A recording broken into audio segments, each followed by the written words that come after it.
All right, folks, if you've ever wanted to set up a train where you have 6 engines just like this, 2 engines in the front, 2 in the middle, 2 in the back, and get your train to go all the way up to the top of the sand patch grade, this is the episode for you. Stay tuned. We're going to be doing a bunch of instruction about how to set up different formations of a train and make sure your DPU setup is proper so that way you can get to the top of the sand patch grade. With that said, let's get right into it, folks. Hello, everybody. Welcome back to Train Sim World, where we are currently sitting in the wonderful free roam yard of sand patch grade. Today, we've got a very special episode for you all.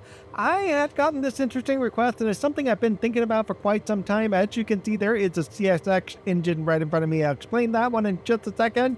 But if we just pan right behind me, you'll see a whole bunch of CSX engines that I have set up here. So our first thing is we're going to pop down off this rail car that I'm currently standing on, yay, and we're going to go right to this engine right in front of me.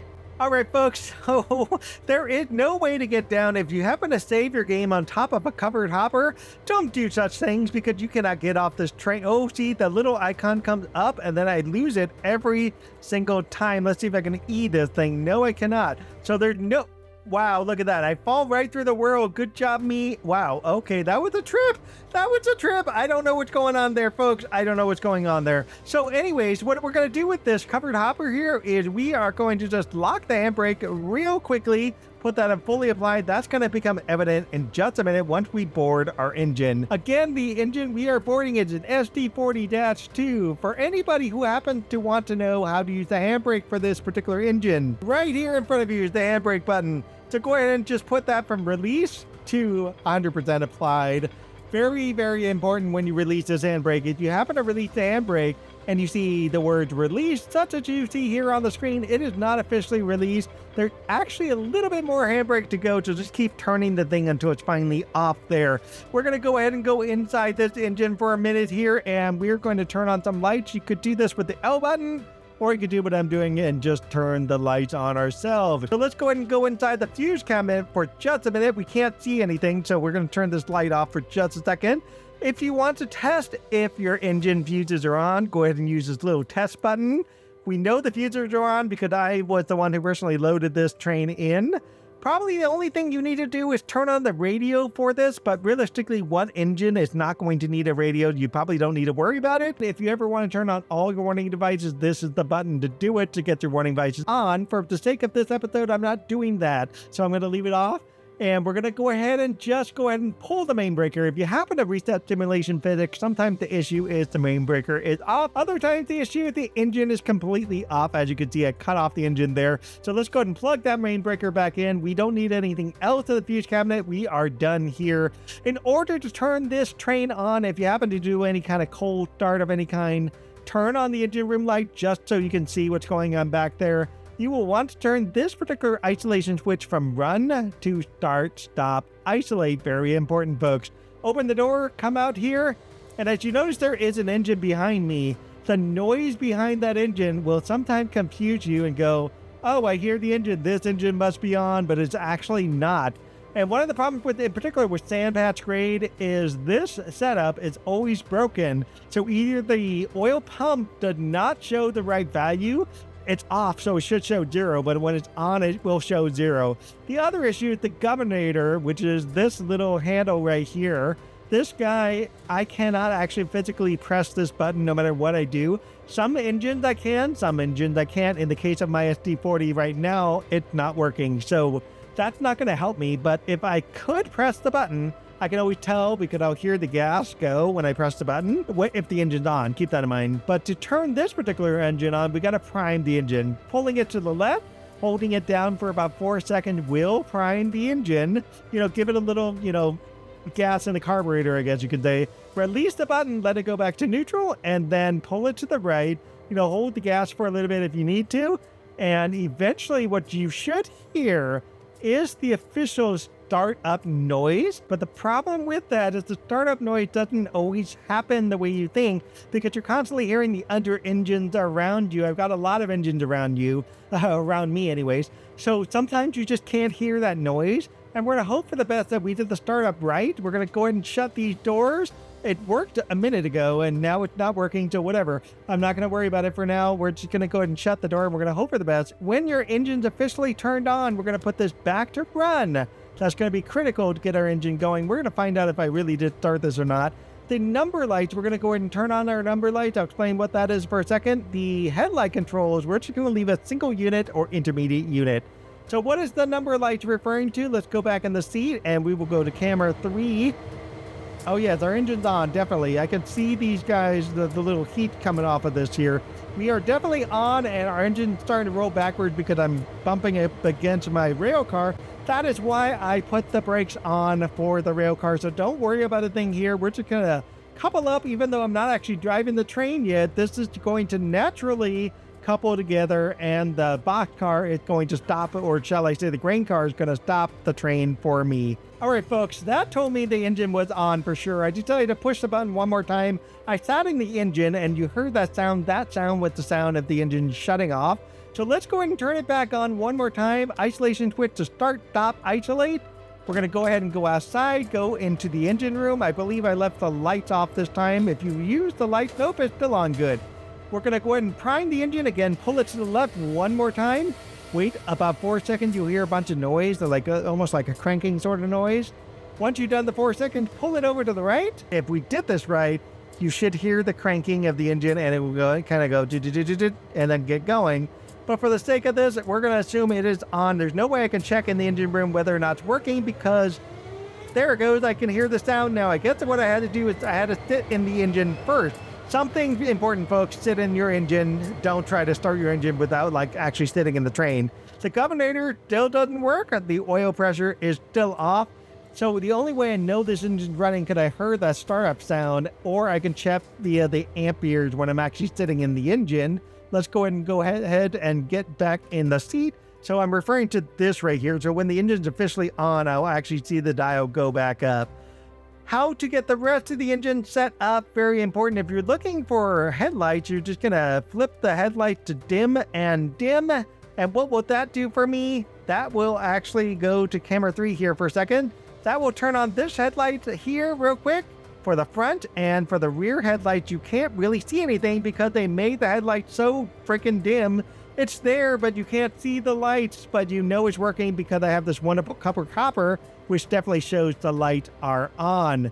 Getting back inside the engine to get the rest of the engine set up, what I probably should have done, and what I recommend all of you do, is once you sit in the engine, the best thing you can do is take your independent brake, put it on full application. However, it will not completely work until you take your cutoff valve and set it to freight, and that will officially set up your engine, but that will not stop your engine from rolling backward. What you need to do, take your MU2A valve and move it to lead or dead, and now your independent brakes are working. Once you're hooked up to a box car, you can take your automatic brakes and put it on full service. Now we will not go anywhere anytime soon. Next up, we've got the ditch lights, step lights, etc. So let's go back on the outside camera real quick, camera 3. Let's look at the front of the engine. We have no ditch lights. Our ditch lights are turned off. The only way they turn on is when you honk the horn. And once that blinky thing is done, it will turn itself back off. To make it permanent, all you have to do is just go over here, turn on ditch lights. And the only other gauge I want to turn on are the gauge lights right in front of me for anyone who cares about that. Going back on the outside, you can now see I have my ditch lights. So once I do the same thing, I'll do the same blinky and then it'll go right back to where it was. Turn off the bell with B so we don't have to hear it anymore, or simply, use the bell button down here, on, off, whatnot. Alerters here for anybody who cares for the alerter. What we need to do now, we have the automatic brake, independent brake, the cutoff valve set to freight, MU2A valve set to lead or dead. What we want to do now is put in the reverser handle, put it forward because we will be going forward. Typically, when you get an engine that's first starting out, you're going to have the engine run, gen fuel, control, and fuel pump. It's going to look like this. It might look like this. It might even look like this. I've never seen it like this before, but it might look like any of these setups here. To run this engine and go forward, we want to turn them all on. You could turn them off. We're not going to go anywhere if they're turned off. So turn all 3 of these on. That will get the electronics to do its job so we can finally go forward. With that said, we have the banking comm, which happens to be the little computer button right here. We could turn that on. We don't need to because we're in one engine, so we're just going to leave this off. And our singular button is right here, contact to singular via the phone. This engine is already ready to roll out, so let's go ahead and throttle up to throttle 2 just for the heck of it. And what we need to do is we need to release our brakes, and you can already see that engine is not going anywhere because something is not turned on. That is very interesting, folks. Why is my engine not running? The only reason the engine is not moving, why does my engine not move? Because the isolation switch is on start, stop, isolate. We actually need to switch this to run. As soon as we do that, the amperes finally move and we can finally get moving. But my engine not moving again. Let's go back out to camera 3. Why won't my train move? Remember way back at the beginning, if we use this thing, we have the handbrake fully applied. Let's go ahead and release the handbrake fully off, and that officially should finally get this engine rolling forward. Let's see if finally we can get this engine going for once, going somewhere. Let's go ahead and put this 0. Go ahead and reverse, neutral, forward. There we go, throttle 2. We should now finally get moving. Why is my engine still not moving? We have the automatic brake still on full service. We got to release our brakes, folks. So just release it, put the handle all the way over here. This particular brake, the independent brake, you probably want to bail it off. So you do have to, hold it down to bail off the engine. With that said, now you can see we're finally rolling. Yay, one engine, one box car, we're moving. Or actually a covered grain hopper car. To stop this engine, of course, we go out to take the throttle, back it off, put it on idle. We could use the independent brake to stop this train. As you can see, it will do it. Or if you have a bunch of cars with you, go ahead and put initial reduction, service 26%, whatnot, and that will stop your train. Again, independent brake is for one engine. Automatic brake is for an engine plus a bunch of cars. So let's just go ahead and put this on full service. We'll put this on full application. We're going to leave this engine and we're going to call this, at least this part of the series, done. Let's go ahead and hop in the engine that is directly right behind me. See you right over there. All right, folks, I'm going to apologize for you guys. If this happens to turn into a long episode, it's because I want to talk about all of these different setups. I am going to put timestamps for you guys. 1 engine setup, 2 engine setup, etc., etc. And then what's more important, not so much with the single engine. That's really easy to set up. Once you start getting into this complicated issue of 2 engines in the front, 2 engines in the back, you're probably going to want this DPU setup that I'm going to eventually put on the screen here as we go along. And if I didn't already do it for the first engine, I'm just going to keep doing it going forward one way or another. I've got 2 engines and 1 car. Think of it as having 100 cars. Don't worry about how many cars we got behind me. This car is just for reference. So what I'm going to do first, I am going to lock the handbrake on that. All right, with that tanker fully applied on its brake, the way I like setting up CSX Heavy Haul's engine is I like to start from the back engine forward because it makes everything easier for me to set up. These 2 engines are on. I'm not going to explain how to turn them on again because we've already done that. So we're going to hop inside this second engine. Keep in mind, I'm going to call this a trailing engine. I'm going to call that one a lead engine. Very important that you kind of see what's going on here. I'm not going to explain the handbrakes because we know how to turn on the handbrakes. I am going to explain the lights on this in just a second. So the only thing I got to do in this engine is open the fuse cabinet for the trailing engine. And we're going to just pop on a little light here because I just need to see what's going on. I don't care about that. Go away, sun visor. I'm not looking for you. Anyway, what I want to make sure, and what's key about trailing engines, is make sure the radio is off. Do not turn on the radio for any trailing engine. Do not turn on warning devices for any trailing engine either. Only use those 2 things for your lead engines, the warning device plus the radio. The radio will be used in other circumstances. I will explain that as we move along. If fuses are done, we don't need to look at that anymore. With a engine that's connected to another engine, headlight control, single unit or intermediate unit. So this train is going to be controlled with a unit coupled at the long hood end, coupled at the short hood end. So these 2 here are if you are a lead engine. The controlled from another unit coupled at either end, that is the one we're looking for. Controlled from another unit coupled at either end, which means I can have an engine coupled in front of me or I can have an engine coupled behind me. What I am going to do here is I'm going to actually sit in this seat because I do have a grade here. And that should get my engine to start to roll backwards a little bit. And we're going to let this engine do its thing. There it goes. It's rolling backwards now. We're going to couple up against that car. Life's going to be good once we get coupled up. We're going to turn on the number lights in here because the number lights will not turn on for you. There is actually nothing we have to do in this engine in terms of other lighting.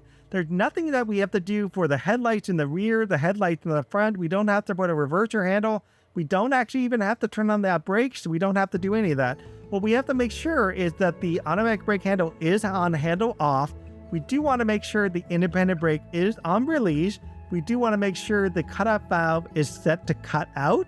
And we do want to make sure the MU2A valve is set to trail 626. Keep in mind, in that little Google spreadsheet that I've got up on the screen at some point in this series here, so you're going to see a trailing engine, and it's going to have this type of setup where the radio is off. You're essentially going to have a lot of other things that are not going to apply. So we're not going to have the radio. We're not going to have distributed power, which doesn't apply in this engine.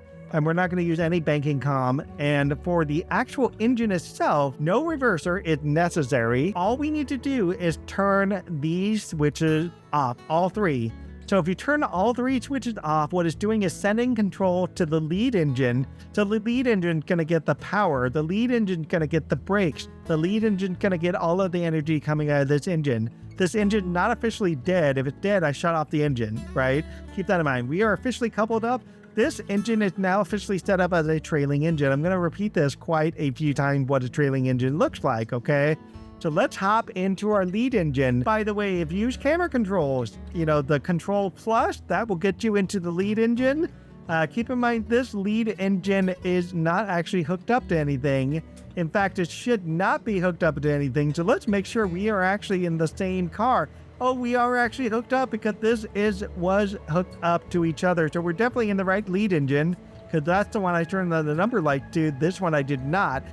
What I do recommend is if you go beyond 2 engine, don't use the camera controls because it's horribly confusing to tell what engine is which, because it's something like the first engine will go to the third engine and the third engine will go to the second engine, just a disaster. But anyways, here we are in the main lead engine. What's different in the lead engine compared to the trailing engine? Let's pull up that Google spreadsheet and start to kind of see what's going on that's different. First thing in fuse cabinet, we do want to turn the radio on. We do want to turn warning devices if you're going to be playing with safeties, but we're not going to do that yet. So we're going to leave this open for just a second. We are going to change this from single unit to intermediate unit. We're going to change this to controlling with unit coupled at long hood end. We don't have an engine coupled in front of me. That's the short hood end here. We have a unit coupled behind me, which is the long hood end. We are going to turn on the number lights for this particular engine, and I was already in the seat, so we know we are in charge now of this engine. To turn this engine's headlights on, all we have to do is turn on dim here, and we can turn on bright there. So let's see what that looks like on the outside of the train. Though the bright happens to be the front headlamps, you can see the bright shining is going through, yay. There is no headlamp shining behind me, nor is there one shining behind that one. So what's happening with the DPU setup, the headlight control is going through both engines, and now we should have headlights shining out the back engine.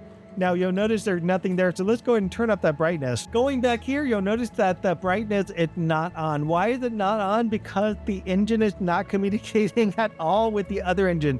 This is where things get really annoying. So the only way that engine will communicate with the back here is I actually have to uncouple this engine. And once I uncouple the engine from the car, let's see what happens.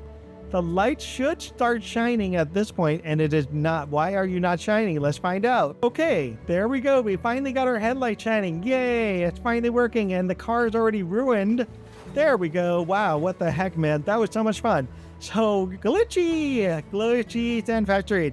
Anyways, what I had to do was I had to jump back for the second car. I had to flip the switch, this particular switch here. I had to flip it back and forth a couple of times. Then I had to jump back to the first car, flip the switch a couple of times, and the headlight finally worked. Yay. So we still have our fuses turned off on our lead engine. What else do we have to do for our lead engine? To get our lead engine to finally move forward, we do need to turn engine run, gen field, and control and fuel pump to on. All three of these must be on. Key in the lead engine, of course, is put a reverser handle and move that to forward if we're going to roll out. Also key here is we got to turn our cut out valve to freight. Key here, we can turn our brake handle off to release. key in this is the MU2A valve needs to set up to lead or dead for the lead engine, not for the trailing engine. And independent brake can officially be turned on to full application. We don't need the banking column. We could turn it on, but again, this is only a 2-engine setup, so there's no point to use the banking column. The banking column is really when you got an engine here, car, and an engine over there. Explain that in a few minutes, so hold on, folks. What we do need to turn on is the radio. For the lead engine, the radio must be on, and that's going to communicate with any lead engine behind us. For the sake of a lead engine and an engine that's coupled up to the lead engine, we probably don't need the radio. But for the sake of knowing what the main lead is and what other trains behind you, we're going to turn the radio on and we're going to turn the banking comm on because that's going to be critical for going forward from this point of the series. With that said, we can finally move this train. So let's go ahead and throttle up to throttle 1. You can already see our amperes are moving. Let's go ahead and we have a release here and we have full application there. So let's go ahead and release both of them. Release automatic brake, release independent brake. Why I didn't put the automatic brake on full service, I do not know. So let's see what's going to actually happen here. Are we going to move away from the car? We are actually going to move away from the car, whatever. We managed to haul this train with the handbrakes fully applied. What in the bejesus is going on here? So let's go ahead and turn our throttles off, release that handbrake so that this train won't just burn its brakes out. We are officially good, honk the horn twice, and we can move forward. We're just gonna go ahead and stop this train like we did with the last one. I might not do this anymore with just moving trains. So let's go ahead and put full application here, slam the brakes on. Wow, that was a lot of fun there. Full service there. This engine officially stopped. We don't have to worry about this engine anymore. So where are we next?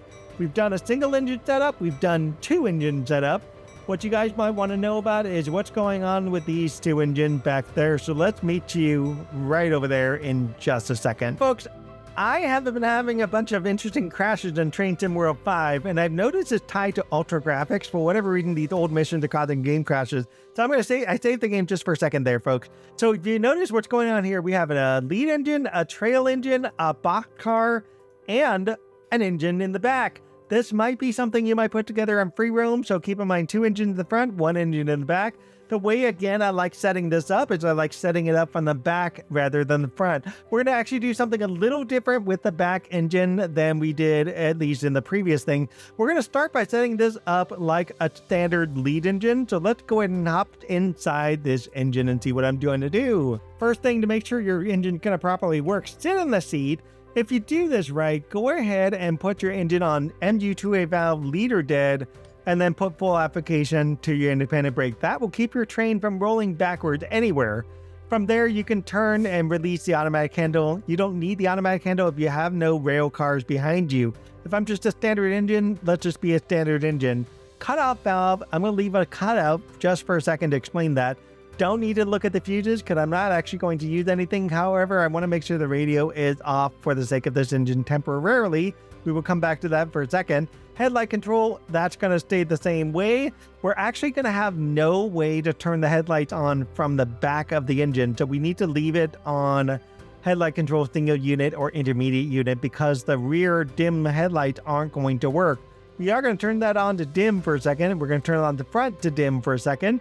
And officially this train is almost set up. We're going to turn the gem field on and all 3 of these switches are on again for a lead engine. I'm going to pull that up for lead number 1. That's essentially how we set this up temporarily. What I'm going to do with this, I'm going to put the reverser handle in. I'm going to throttle this particular engine up. We're going to go ahead and release the independent brake. And with that said, this engine should start moving. Let's go ahead and go to camera 8 this time so we can kind of see what's going on here. What am I trying to do? So I'm going to couple this engine to this boxcar. And one of the reasons I did not use cut in is because the boxcar or 100 boxcars have a series of air pressure. And if I use cut in, Sandpatch Grade doesn't quite model this properly. So let's go ahead and go back to camera 8 and go to that boxcar for a second. To the angle cocks on these engines, this guy right here is always on by default. As soon as it connects to this one is already on by default. And what Sandpatch Grade does and the Dovetail Games does, it automatically transfers all the air instantly. And what it should do, what we should have, is an ability to come out here, move the angle cock, and slowly release the air in. But because it does it so fast, what ends up happening is you end up causing a PCS open valve. You don't want to have that happen, so you do have to turn that off. If you're playing with safeties, that will turn on. If you're playing without safeties, you won't have a PCS open valve happen. If you happen to deal with that, you have to eventually clear open PCS valve. That's going to be for a completely different episode. If you want to see it, let me know and I'm happy to make one for you. The other thing is we are not connected to the car in front of us. So let's go ahead and throttle up a little bit more. And let's see if we can get this train to move a little bit more. I need to know something important. Did I lock the handbrakes on this? I don't think I did. So the handbrakes are released. What's going on? Why is this train not moving? Keep in mind, remember what I said about cut out? I can't move this engine. I can't move this engine because I've got this on cut out. So you'll notice, and if you observe the air pressure here, you can see it's a tremendous difference. The way to get around this is you want to bleed the air pressure out. If I put this on to full service, the air pressure will drop to 63, but if I put on suppression, handle off will eventually get that to drop down more. And what I want to do is I want to manually balance out the angle cock. I can't do it with the angle cocks itself, so I have to actually come out here and make that happen. So as long as I'm not going to release and filling up this again, that will fix it. So that way then when I go over here to cut out to cut in or freight, I won't automatically cause a PCS open valve. Now keep in mind I have the warnings and the safety stop. So let's go ahead and release it now. So now both of the brake pipe pressure as well as the engine pipe pressure are now equalized, and this train will finally move forward. What are we doing next? Coupling up again here, you can see how the angle cocks will work. They just automatically default and automatically couple up. We now have our engine properly set up for not really anything. All we have again is a lead engine, but we don't have anything properly set up here, folks. As you can see, we're going to be rolling back. That's going to be our other dilemma right now. I'm going to go ahead and temporarily put the independent brake on so we don't keep rolling backwards. Because this is considered a lead engine, this is now going to be something called a lead trail engine. What does that mean? Let's go back to camera 8 for a second. We're going on this side here. We have lead engine in the front, we have trailing engine, rail car, and a lead trail. Okay, keep that in mind. I'm calling it a lead trail because this engine needs to be set up like a lead engine, but with trailing settings. How do we do that? Well, we're going to keep the various icon turned on. I'm going to pull that Google Sheet back up again.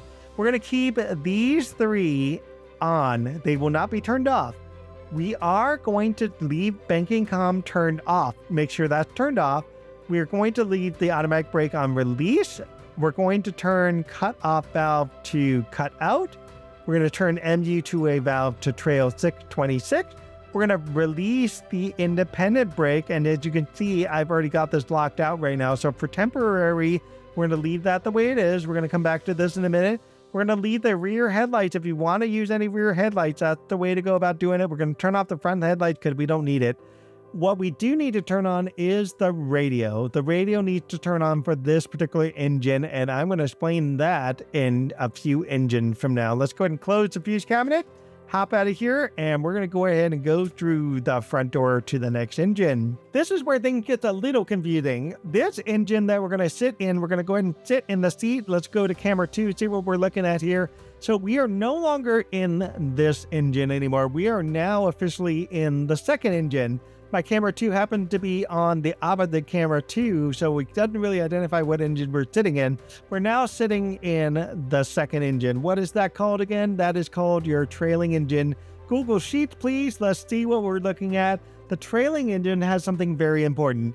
Again, I said this earlier, all three of these icons, let's go ahead and turn on a little light so we can kind of see what's going on here. All three of these, engine run, gen fuel, control fuel pump, are all going to be turned off. We're not going to have any banking comm. We're going to have the automatic brake handle to off. We're going to have the independent brake to release. We're going to have the cutoff valve to cut out. We're going to have the MU2A valve to trail 626. So you'll notice this is really easy. You don't have to change much of anything. All you have to do is just change these three dials here. But in this engine also, we want to have to change the headlight control to controlled from another unit coupled at either end. Very important. And for the folks that like number lights, go ahead and turn those on. In the fuse cabinet, very important, make sure the radio is off, right? Sometimes it will turn it on. Keep that in mind. So just double check that. This trailing engine number 2 is officially done. Why am I calling it engine number 2? This is engine number 3. This is engine number 2, and that is our lead engine that we're going to drive forward heading in that direction. So let us go ahead and get back in the seat. We can leave this engine now. Let's go ahead and get out of the seat and walk to our front engine. Folks, if you've been following along here, you're going to set up the engine I'm currently standing on, just like how we set up that single engine, just like how we set up the lead engine here in this double engine setup. 2 engines are really easy. 3 engines is a little bit more complicated, folks. So let's go ahead and go inside the engine. Get some light here once we sit down. I'm just going to start using the L button so we can get all the lights turned on. Yay. So in this engine, we do want to turn on the radio, but we're going to save that for last. I found that in Sandpatch Grade, it's the best way is to turn on the radio and the banking comm at the very end before you do anything else after moving and setting up everything else. Headlight control is going to be set up with control with unit coupled at long hood end, because we have the long head end behind me. We're going to go ahead and turn on our number lights for this particular engine. We're going to leave this fuse box open to remind me what I got to do there. Here we're going to turn cutoff valve to freight. We're going to turn the MU2A valve to lead or dead. We're going to go ahead and put the automatic brake to full application for just a second. Automatic brake to full service for just a second. Anybody who needs these lights, I've already explained how to turn on the lights. I'm not going to worry about that.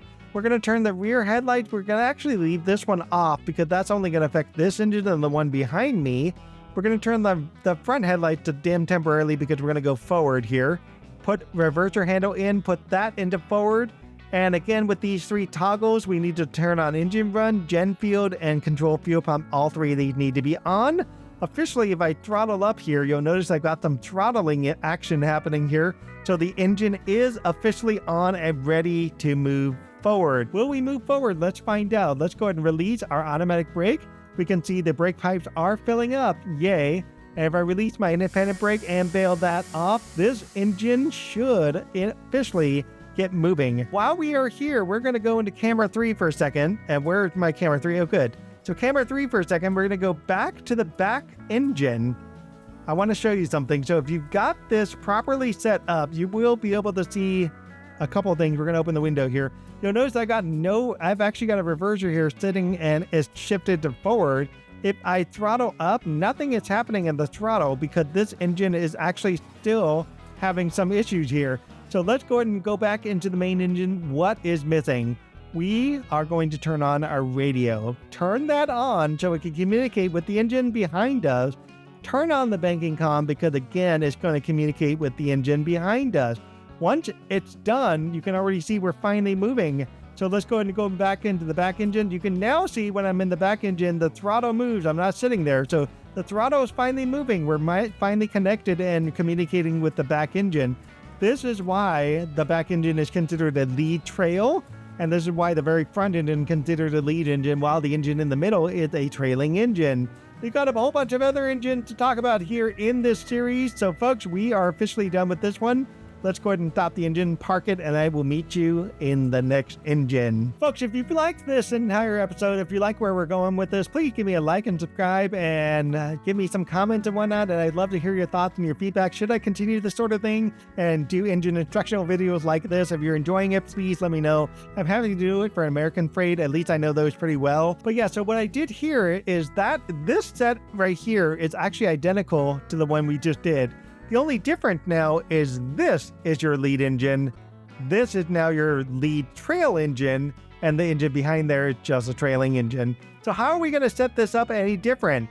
So let's go ahead and go into the very back engine first. This guy is going to be the very back engine. I will meet you right inside. All right, folks, again, to get these engines running, you do have to sit in the seat. That will be the most helpful thing you can do. As you can see, we're already rolling away, so I'm not going to worry about that right now for a second. Hopefully I don't crash the engine. That would be terrible. So for this to be a trailing engine, what we need to do is turn engine run off, gen field off, control fuel pump off. Don't need to touch anything on the throttle. Don't need to touch anything on the automatic brake, the independent brake. I'm going to turn the bell off. I accidentally bumped the horn there. Leave cutoff valve to cut out. Turn MU2A valve to trail 626. The fuse, make sure the radio is off. We are good there. This one here is going to be controlled from another unit coupled at either end. However, I'm going to actually leave this to single unit, and we're going to turn on the number lights real quick. Why am I leaving this to single unit? Because I'm actually going to turn the rear headlight to dim. Okay, rear headlight to dim. Which one is the rear headlight? That's actually going to be the one there. So what I don't want to do is I don't want to use the rear headlights here. I actually want to do front headlight to dim. Now I've got to stop this train, so we're going to go ahead and use camera controls in particular for this engine. So let's go ahead and go back into the next engine up. I'm going to explain that in just a second. So let's do lead or dead and full application. Which engine am I in here, folks? So again, this is set up as trailing number 3. Okay, so I don't know how to best explain this according to Google Sheets, because Google Sheets isn't quite accurate to the way this looks. So according to the Google Sheet, so the engine that we're officially in is trail number 4 that's on the Google Sheet, because this Google Sheet is based on a 4-engine setup. So trail number 4 is this guy. So this is the one we just set up. We moved to camera control to pop into this engine. This is now lead trail number 3. That's what I'm going to set up in here. In order to set up this engine, I'm going to go over what I just did in just a second. So what I want to make sure is I have engine run, gen field, and control fuel pump. All 3 of these are going to be turned on. Don't need to do anything with the throttle. Don't need to do anything with the headlights or anything. Leave the automatic brake handle off. Leave the independent brake. Actually, we're going to turn the independent brake off in the case of this one. But for now, we're going to turn cut off valve. We're going to leave that on cut out. Very important for a lead trail. Lead trail cut out will be on cut out.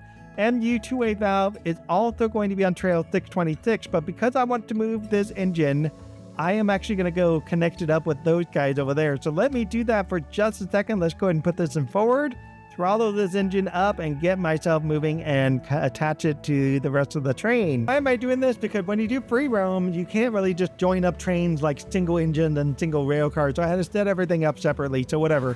If I crash a train along the way, whatever, we're gonna deal with that when we deal with that. So this engine now properly parked, so to speak. So let's go ahead and turn the handle off for that. We're gonna bail this one off right now, and we're gonna shut the throttle off. And I hope with the momentum of the hillside, we can eventually stop this train. Lead or red dead, we want to turn lead or dead off. So keep in mind for a lead trailing engine, we want trail 626. For cutoff valve, we're gonna get this to cut off and leave it on cutoff. So again, all we want to do for a lead trail engine is turn all 3 of these on. We don't need to do anything with the headlight control because we're using it in the back. All we need to do is turn on our number light back here. And most importantly is turn on our radio. That's all we need to do for a lead trail engine. Make sure the banking comms are off in case you use that. And everything else should be set up in this engine. So we have all 3 of these on. These 2 handles are off. The cutoff valve is set to cutout. MU2A valve is set trail 626. Fuse is on. Keep that in mind, okay? So what we're going to do before this train starts to roll backwards, we're going to go ahead and leave this engine. And we're going to hop out here. I'm going to actually physically walk to the engine in front because there's no way I'm going to use camera controls and get to the proper engine. I don't want to mess myself up with that. One of the ways you can tell if I've actually set this up right is using the number lights is one way to tell. Another way to tell is use the door, leave one of the random doors open. Another way to tell is just turn one thing, a window, whatever it is, something that identifies which engine which, and just be consistent about it. So we're now sitting in the lead engine. Let's go to camera 8 for a second. So we're now sitting, as you can see, my person's right there. We're sitting in this lead engine. We have a lead trail and a trail behind us. If we did the setup right, everything should work right after this. We probably should double check one thing before I do. But anyhow, lead engine. To set up a lead engine one more time, it's going to be turning on engine run, gen field, and control fuel pump. All 3 of these are going to be on.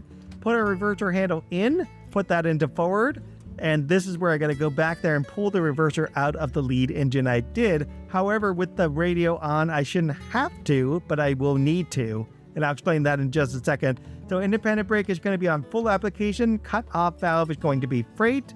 MU2A valve is going to be lead or dead. Automatic brake handle is going to be released for the sake of this because I'm not going to deal with a rail car, but if you want, put it on full service. The other thing I'm going to do here, because I don't actually have any engine behind me, I'm just going to leave this headlight on single unit.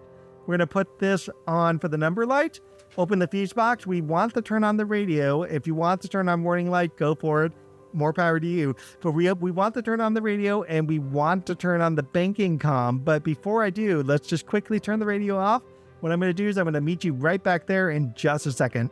So as I said, I want the radio to be the very last thing I toggle, folks. So why I'm back in this engine. First off, I want to go in this engine because I left the reverser on forward. If that was you, please put the reverser on neutral and pop it out. Take that reverser out. You don't need a reverser on the lead trail engine. Which one's the lead trail again? I'm in this engine as the lead engine. This is my lead engine. I'm currently sitting in the lead trail engine. Don't need any reverser handles for these two engines over here because the direction of travel is that way. With that said, this engine now set up like it should be. We're going to go back one more engine because there's something else I want to check because I wasn't sure I did it. And actually, I'm going to check this one more time here in this engine. Cutoff valve to cutout. And the MU two-way valve should also be trail 626. Perfect. So this engine is properly set up. Let's go to the engine just behind me because I want to make sure I did something very important there also. So this engine, because I was doing some fiddling and everything, I'm going to quickly sit in the seat here just for a second. I want to make sure that this engine set cutout and this engine set trail 626. Very important to make sure all of this stuff is set properly. And then also the independent brake is non-release, automatic brake handle off for both of the trailing engine behind the lead. All right, folks, so let's go back to the main lead engine. All right, we are now back in the main lead engine. So did we set this engine up properly? If you rewind the video a few steps back before I left this engine, yes, we did, with the exception of the radio. Like I said, turn on the radio last to make sure that the communication happened. The reason I turned it back off is because I knew I'd left that reverser in, and I didn't want to screw up the communication because the reverser was in. Because again, sandpatch grade can be rather glitchy sometimes when you play the game. So let's go ahead and turn radio on. And then the only other thing besides the closing the fuse cabinet is to turn on banking comm. And again, banking comm is designed, let's go to camera E for a second. Banking comm is designed for me to communicate from this engine to this engine. And these two engines will communicate with each other because they're connected, but this engine with the main engine is not connected. So let's go ahead and put throttle up in 1. You can see our amperes are moving. We're going to go ahead and pull that automatic brake off. It's already released. Let's go ahead and pull the independent brake off, and let's see if this train will start to move. Actually, camera 3 is going to be the way to go to see what's going on here, so that way we can kind of follow it. To make sure we are doing this right, you can already see the throttle is moving as I do this, so you know the setup is right with the DPU setup between that lead engine and this lead trail and the actual trail behind me. And with that said, let's go ahead and stop this engine, and I'm going to meet you in the very next engine. So folks, this might be, if you're watching continuously and you watch from the very first engine that we set up over here, that single engine and the double engine and whatnot, this might be a rather long episode for you guys. So if you are still watching, thank you for watching, and please like and subscribe, leave me a comment, and I'd love to hear your feedback because this is just something I want to share with you guys so you guys know how to drive a sandpatch grade engine or any other SD40s that might be in the game. Okay, keep that in mind.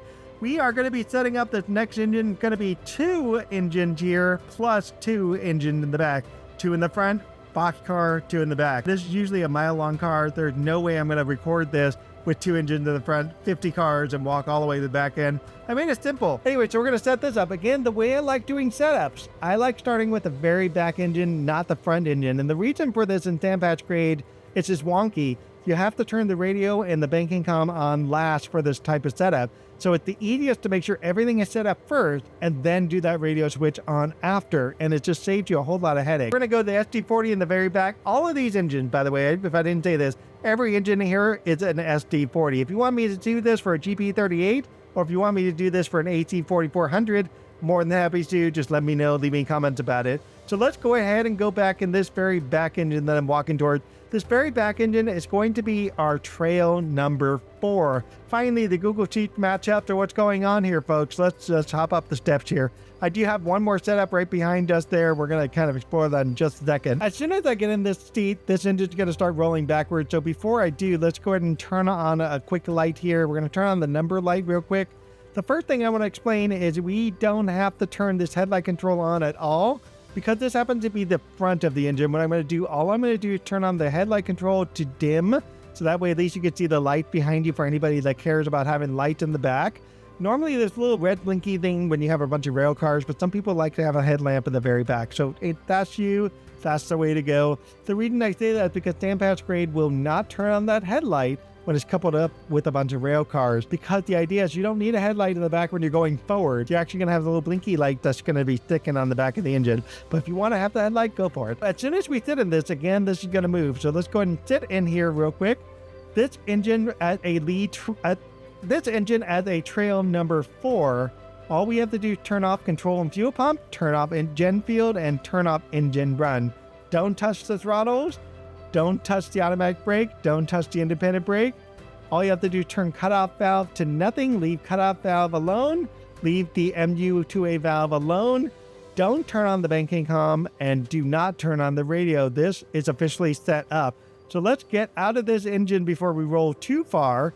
If you happen to walk and you happen to get off your train, keep in mind if it goes too fast, you're not going to be able to get on your train and you're going to be kind of doomed. So you're probably going to have to use special, keyboard control to get back into your engine. With that said, we are now in which engine again? Let's sit in the seat for a second here. What engine are we in? We are now in a lead engine of a 2-engine setup. We're currently rolling away from our hopper and our other 2 engines.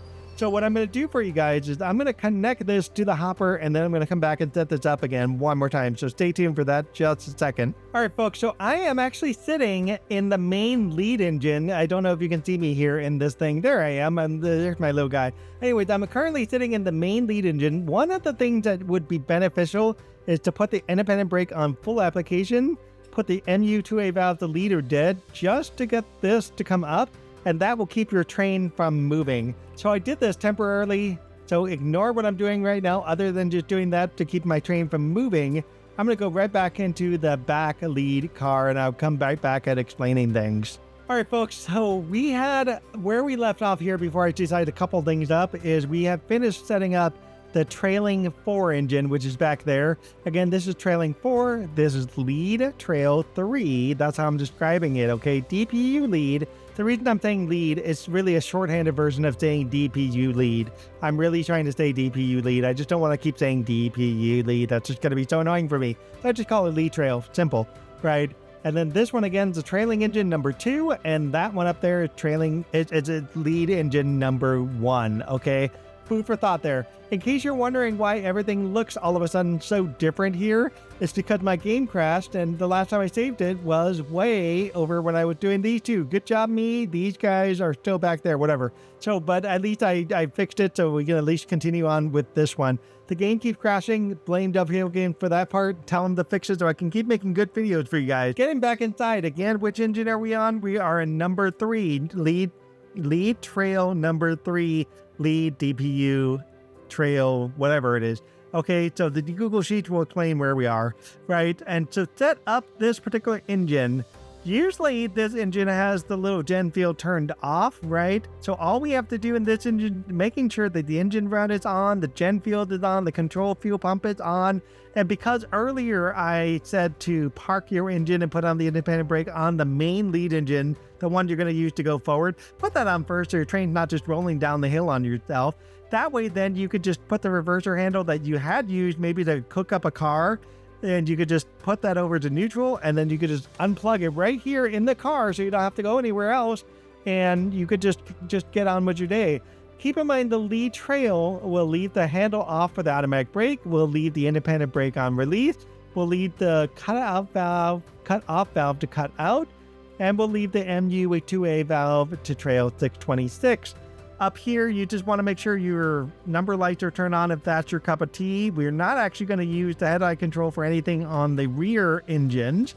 We're going to leave that alone. Opening the fuse cabinet, the only thing we got to do here is turn on the radio. Don't need to turn on banking comm on this lead trail, just the radio, and don't need a touch warning for this particular engine. So we are done with engine number 3. So let's go ahead and hop out. And again, I'm going to just repeat this 1,000 times over. We have engine number 4, which is this engine here, is a trailing engine. Engine number 3 is also a trailing engine, but with the radio switch turned on and the 3-dial turned on. That's the inherent difference between the 2 engines. Otherwise, the setup is pretty much the same. Now we are going to trailing engine number 2, which trailing engine number 2 is going to be exactly the same as the very back trailing engine number 4. So Google Sheets will help me out with putting those kind of things on the screen for you guys. So let's go ahead and hop in this engine, turn on some headlamps so you can kind of see what's going on here. In fact, we don't have a lot to do here. All we have to do for trailing engine number 2 is turn engine run off, gen field off, control fuel pump off. Don't need any handle, don't need any brakes, don't need any independent brakes. Leave cutoff valve to cut out, leave MU2A valve to trail 626. fuse and make sure the radio is off. Once in a blue moon, the radio turns on. This is the only reason I say this. Or you may have used it as an engine, at the lead engine, and you might have flipped it on. So just kind of food for thought to make sure that's turned off. And, might as well just double check the banking comm, make sure that's shut off anyways. And this particular engine, we are going to put controlled from another unit coupled at either end. We are going to put number lights on this one as well. And this is now officially set up as a trailing number 2. And you can see how easy it is to get confused by which engine you're in, whether you're using camera controls like this and trying to see where you are, or if you're just, in the engine itself and you do a couple clickies like this, right? And you just can get really confused on what engine you're in. So whatever you do, don't do the camera switch when you have more than like 2 engines, honestly, because it gets horribly confusing. So we are headed in the same direction my single engine is facing here. That gave me kind of a pointer here. It's actually going west, keep that in mind, at least in Dan Pat's grade, that heads towards Cumberland City. So that's the direction I want to at least have myself facing when I'm trying to go to the main engine. So we are now back in the main lead engine. So what is different in the main lead engine? Everything is different, right? Let's go ahead and turn on lights as we did there. What I did in this engine in the very beginning, I did turn on the MU2A valves leader dead, and I turned on the brakes just to have this engine hold the train and not roll backward and kill my mission, okay? Keep that in mind. So we don't need to do this because I've already done it in this video. But you guys who walk into a lead engine, you will want to make sure your MU2A valve is set to leader dead on the lead engine and, park the train, of course. And then cut-off valve needs to be cut in or freight to connect to the boxcars and everything, and send that brake pipe pressure going through all of the cars. We will turn automatic brake handle to, for now, full service. Why not? Key in the lead engine, of course, is turn the gen field on, turn the engine run on, turn the control fuel pump on, put in your throttle reverser. Oh my God, put in your reverser handle, put that to forward or reverse in whatever direction you're going. And we're going to turn our headlights on for the sake of this one to bright. We don't need any rear headlights on this. We can't really go anywhere yet, at least until we finish setting up a couple more things. First thing we need to do is turn on our number light. I am actually going to turn on headlight control to controlling with the unit coupled at long hood end. Now again, Sandpatch grade is a little bugged where that single will not go all the way back to the very back engine. I could try it, but it will not do it. Okay, keep that in mind. Whatever it is, the DPU will not do it. I know I set up my trailing 4. I set up my trailing 3, which is, again, a lead DPU trail. I set up my trail 2, and once I know those engines are all set up, I can finally switch on. Oh, and before I even do say this, I've also set up my lead engine. Okay, once I know all of that set up for Sandpatch grade, I can finally turn on the radio fuse. And then if I wanted to turn on warning devices, I could totally turn that on, but I'm going to leave it off for the sake of this video. Close that fuel cap, that fuse cabinet, and this engine is now ready to roll out. We can see the amperes are filling up on this engine. All we just need to do is release our brakes again, bail all that off. We're going to go to camera 3 for a second. This is my lead engine. And again, if I go back into any of these trailing engines, we'll just start with the second one just for a second while this thing's rolling around. You'll notice I've got no reverser in the actual trail engine. But if I go to the lead DPU engine, the one that I put the radio fuse on, you could just confirm that here for a second. The radio fuse is on there. You can see my throttle is connected. And what's interesting is the reverser handle is not actually in this one. Why is that? And it's not actually moving. What did I do wrong here, folks? So let's go back into the main engine and quickly check for one thing. The only thing missing is the banking comm. Make sure to turn that banking comm at the very last thing. Once you do the radio fuse first, turn on the banking comm. Let's go back to camera 3. You can instantly see as soon as the banking comm is turned on, the reverser handle will finally be in there in the lead DPU trailing number 3. And now when we do the throttle, you can see that throttle is moving at the same rate that this throttle moving. So we are good here. So we're just going to go ahead and just stop this engine because I don't have plans to go anywhere. We're just going to use the full service there and independent brake full application. All right, folks. So we are going to be setting up again this 6-engine rail consist, whatever you want to call it. And again, the way I like doing it is I like starting from the back and working my way over to the front. What we did in the very front again was we turned on the leader dead and turned on the independent brake, so this entire consist won't just roll down the hill right into the red light and screw up my mission and end my game. So what we're going to do is we're going to go to the very back consist, because I like starting in the very back. If you take a look at the Google Sheet, there's no room for 6 engines on there. It wasn't really designed for 6 engines, it was designed for 4, but somebody's going to get the bright idea to do a 6-engine consist. And so because of that, this is going to essentially represent the engine number 4 on the Google Sheet. Engine number 4 on Google Sheet is a trailing engine, so keep that in mind, a trailing engine. So to set up trailing engines, as you can remember, as we've been doing throughout this entire episode, we're going to turn off engine run, we're going to turn off gen fuel, we're going to turn off the control of fuel pump.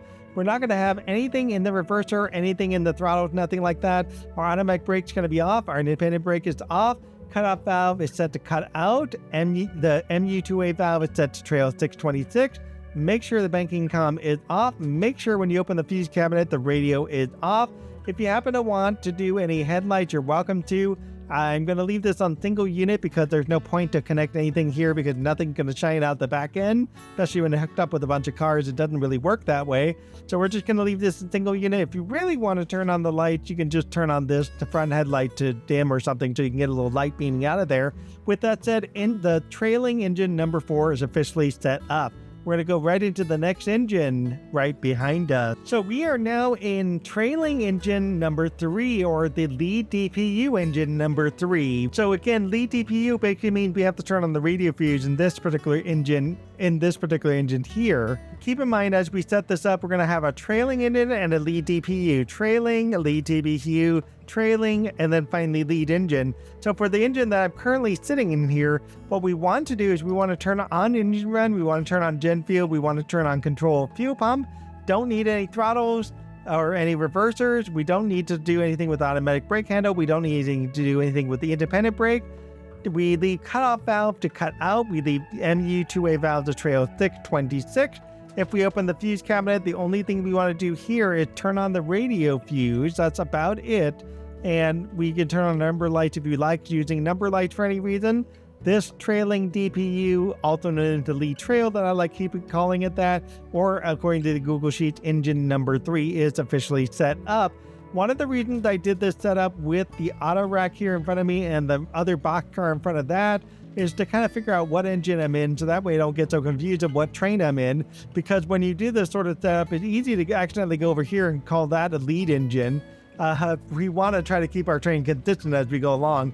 Once we go into this engine, this is now going to be your official trailing number 4. And again, just once I get in here, I'm going to show you something real quick. Just hop into the seat, put camera 8 for just a second. And again, as I was saying here, we're doing trail, DPU lead, or DPU trail, and then trail again, DPU trail. So again, these 4 engines are going to be set up identically to each other. This guy right here and the guy that I'm currently sitting in are going to be completely identical. And then this engine right here and this engine I'm going to go to next are going to be completely identical. And then finally, the engine number 2 is going to be identical to the engine I'm currently sitting in right now. So again, with this being a trailing engine, all we have to do is make sure engine run turned off, gen fuel turned off, control fuel pump turned off.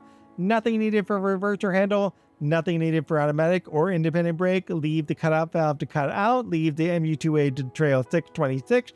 Open the fuse cabinet just to make sure the fuse is turned off. Also make sure there's no banking comm on any of these engines I've been talking about so far. And if you want number lights, you're free to turn on the number lights here. Let's go ahead and go right into the next engine, as this trailing engine is complete. Going into the engine next door, I turned on all the cap lights already for you guys, just so it's easier for everybody to see. This now, according to camera 8, is our DPU trailing lead engine here. So again, we have trailing DPU,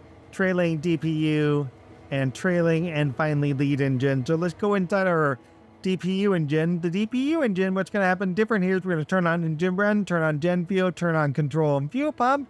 Don't need to do anything with the reverser handle here. Automatic brake is off. Independent brake is on release. Cutoff valve is set to cut out. MU2A valve set to trail 626.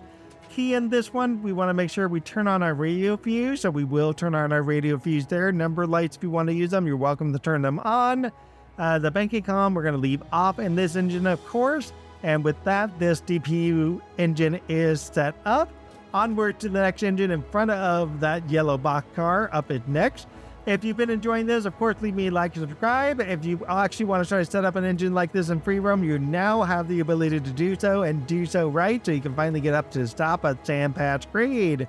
We are now in our, according to the Google Sheet, number 2 engine. So this is our trailing number 2. Let's go to camera 8 real quick to see where we are. We're currently sitting in this engine. Our lead engine is in the engine to the left. We've set up everything else over here. And again, one more time for reference sake, you have trailing engine way back here, way back in the back, DPU trail lead, whatnot, trailing engine, DPU trail lead. We now have a trailing engine here. And finally, our very last engine will be a lead engine. So with the trailing engine that we're currently sitting in, again, engine run off, gen field off, control fuel pump off, no reverser handle, no automatic brake, no independent brake, cutoff valve set to cutout, MU2A valve set to trail 626, open fuse cabinet, fuse is off for the radio fuse, banking comm here is off, and we're actually going to put the headlight control to control from another unit coupled at either end, because if we really do detach these two front engine, at least the train can continue on with the headlights properly set up, at least for this engine. I could do it for the others if I have a reason to disconnect those. I will not, so we're going to get up off of this trailing engine and finally go to our main lead engine. So even though I'm playing this in Sand Patch Grade in Train Sim World 5, I keep getting a bunch of gameplay crashes, so I may just go back to Train Sim World 4 for more of these instructional videos. But in the meantime, I'm going to wrap it up since I'm here going in Train Sim World 5, so that's fine. So this was our lead engine that we started where we backed into and connected all the cars together. So this engine was already set up for a couple things. For example, we turned on the MU2A valve to leader dead and we put the independent brake on full application so the train won't keep going backwards and basically kill our mission when we pass through the single at danger, right? And so what we have to do in this lead engine, making sure that we have these 3 things turned completely on. Control and fuel pump turned on, gen fuel turned on, engine run turned on. We have the reverser handle already in, but if it's not there, go ahead and put it in, put it on forward. Our headlight's going to be set to bright. I've already turned that on earlier. If I didn't, I turned it on when my game crashed and then basically turned it back off. So don't worry about the headlight. The headlight's on bright in the front. And what we got to turn on now is turn on our automatic brake handle to full service. Next to it is the cutoff valve. We're going to set the cutoff valve to freight. And we're going to make sure MU2A valve set to leader dead. Independent brake is full application. Up here, the number lights, we can turn on the number lights if we wish. The light for the rail car, what we want to do here is we want to put controlling from a unit coupled at long hood end rather than single intermediary unit. Once we know for sure we've set up all of our trailing units, in other words, we have set up every single rail engine back here, all of these are set up, we can finally, in our main lead engine, turn on the radio fuse, and from there close the fuse cabinet. The only other thing we got to do is turn on our banking comm. And once we've set all of this up, we can, add on extra lights if you want to turn on disc light, gauge lights, whatever. And the train is finally set up officially. We're going to go ahead and put one throttle. The brakes are still on. So with that, we're going to go into camera 3 for a second. We know this is our main lead engine because I'm sitting in it right now. This is the trailing engine. We don't need to look into the window there. We are going to look into the window in the DPU lead here. And you can see when I start to move the throttle is working and it is working as intended. So this DPU lead is properly set up. That's the trailing engine. Don't need to look in the trailing engine at all.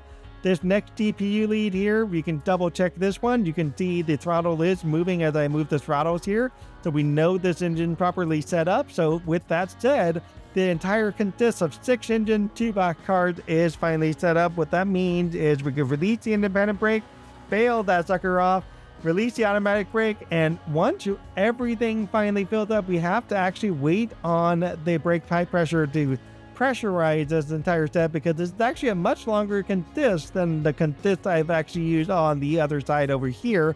Yes, I know these guys are separated. The game crashed. I'm not going to fix it, so don't worry there. So once our brake pipe pressure finally pressurizes, I will come right back with you guys. All right, guys, so I know the brake pipe pressure isn't entirely all the way up to where it was, probably because of the way the crashes have happened and whatnot. But anyways, we finally have full brake pipe pressure, at least for the sake of this engine, and we're finally moving forward. And I kind of wondered if one of the other brake pipes, I do remember I checked all of the cutout valves are all set to cut out, and the MU3 valve is set to where it's supposed to be. So we're finally moving in this engine and we can finally roll out. So if you've ever wanted to create a consist where you have 6 engines in there and a couple box cars, we're set up for that sort of thing. So this train is finally moving out. So as usual, definitely like, subscribe, leave me comments, and I would love to hear your feedback in terms of things you might want to see more of. If you want me to do this with a GP38, or if you want me to do this with an AC4400 for sandpatch grade, I'm more than happy to. I might end up doing this on Train Sim World 4 because of all the crashes I was getting with this. That was just kind of ridiculous, you know what I mean? So, but yeah, with that said, we can finally roll out and call it a day for this episode. And I'm thankful for all of you guys who watched through all of 1 hour or so of this episode. If you watched from beginning to end, you are very welcome for this episode. If you've just been doing the cut in and out and they're finally getting to this point, thank you for watching as well. I appreciate each and every one of you, so thank you, and we will call it a day. And as usual, you can finally now get yourself up to the top of the sand patch grade with this sort of setup for all of these DPU leads and whatnot. So if I made your train game a lot better, you are very welcome. Have a great day, and we will see you all in the next one. Bye, guys.